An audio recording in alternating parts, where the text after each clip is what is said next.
Hey there, Sooner football fans. I'm Parker Thune, OUinsider.com, and this is another iteration of the Oklahoma drill. Today's topic, 5 players that could drastically increase their snap count going forward, provided they perform well this Saturday as the Sooners open their 2022 slate against UTEP. I want to start this conversation by talking about one of the players that has earned rave reviews over the course of fall camp, a true freshman who didn't get on campus until June, but has very quickly emerged as a budding superstar for Brent Venables and, more specifically, his position coach, Miguel Chavis. I'm talking about edge rusher R. Mason Thomas, a former 4-star signee out of Fort Lauderdale, Florida, whom the Sooners flipped from Iowa State on National Signing Day back in February. Now, Thomas is a player that I've often compared to Nick Bonitto because I see a ton of parallels here. The first and most obvious is that they both hail from Fort Lauderdale. They share a hometown. The second parallel is that they're both relatively slight in stature. Bonitto was never the biggest edge rusher. In fact, many would have considered him undersized. You look at Thomas right now, 6'2", 222 pounds. By no means is that physically imposing.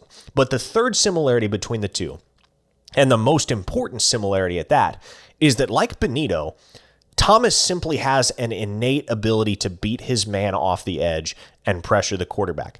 He's already cracked the 2 deep at both defensive end positions for Oklahoma, so it stands to reason that he's going to have the opportunity early in the season to prove he's up to snuff and that he belongs. And if he does, it's not difficult to foresee that he could steal situational snaps from the likes of a Reggie Grimes or a Marcus Stripling down the line.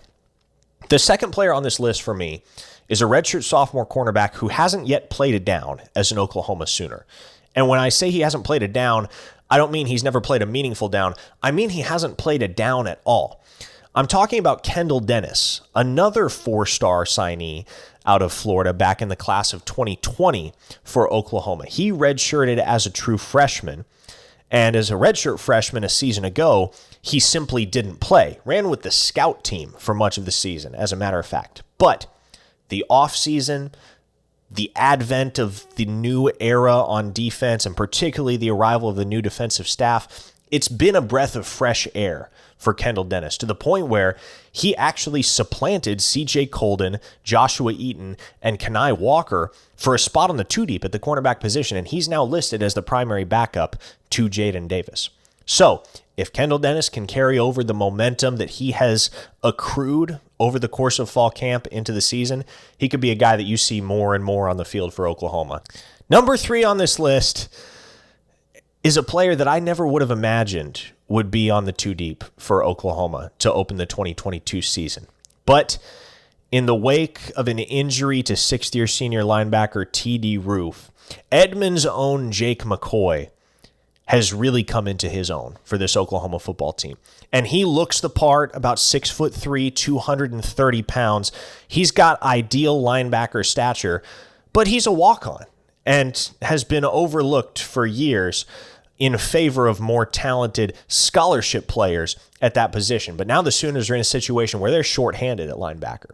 They've got David Agwebu, Shane Witter, Danny Stutzman, and Deshaun White. Those are the only 4 linebackers on the roster right now for Oklahoma that have ever played a meaningful down as a Sooner. McCoy's action has almost exclusively come on special teams over the years.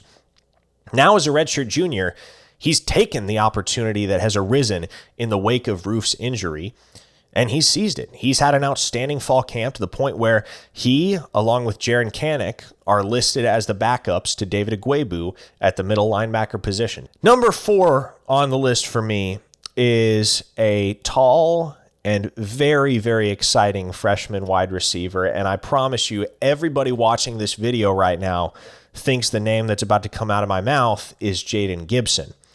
But I actually think Jaden Gibson is going to get a lot of opportunities this year regardless for Oklahoma. But another freshman wideout that cracked the 2 deep for the Sooners in the inaugural depth chart of the 2022 season is Nick Anderson, 4-star signee out of Katy, Texas, and younger brother of former Oklahoma running back Rodney Anderson, who, as many will recall, was instrumental in Oklahoma's run to the college football playoff back in 2017. Anderson didn't generate a whole lot of buzz coming out of high school, and that's largely because he played in a high school system in which, as a wide receiver, he wasn't prominently featured in the offense. But I think he and Gibson both can meaningfully contribute this fall for Oklahoma. I think Gibson has the leg up on Anderson because Anderson missed a good portion of spring ball with a wrist injury. So I think he has more riding on these first few games of the 2022 campaign than Gibson does, which is why I list him here over Gibson.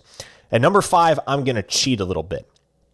And I'm going to focus on 2 players that play the same position. Offensive tackles Tyler Guyton and Jake Sexton. Guyton, a transfer from TCU, a redshirt sophomore, and Sexton, a true freshman out of Edmond, Oklahoma. Both have had outstanding fall camps thus far.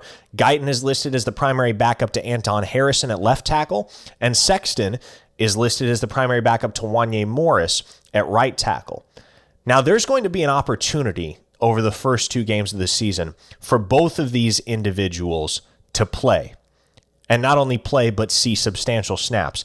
And if you want to know why, head over to OUinsider.com, where right now you can take an annual membership at 75% off your regular price. That's a value of $108 for just $27.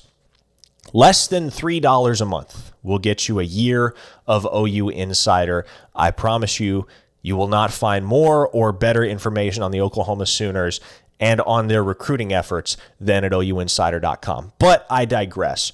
On Sexton and Guyton, these are 2 guys that certainly fit the mold. Guyton is 6'7", 320 pounds. Sexton, 6'6", 310.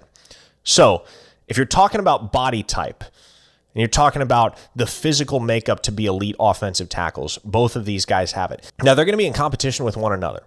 And so there's not going to be room, barring injury, in my mind, for both of them to meaningfully contribute in 2022. But I think there is a pathway to a long-term starting job for one of those 2 if they prove they're worthy of it over the first couple games of this season in particular, UTEP and Kent State. Now, that starts in week 1.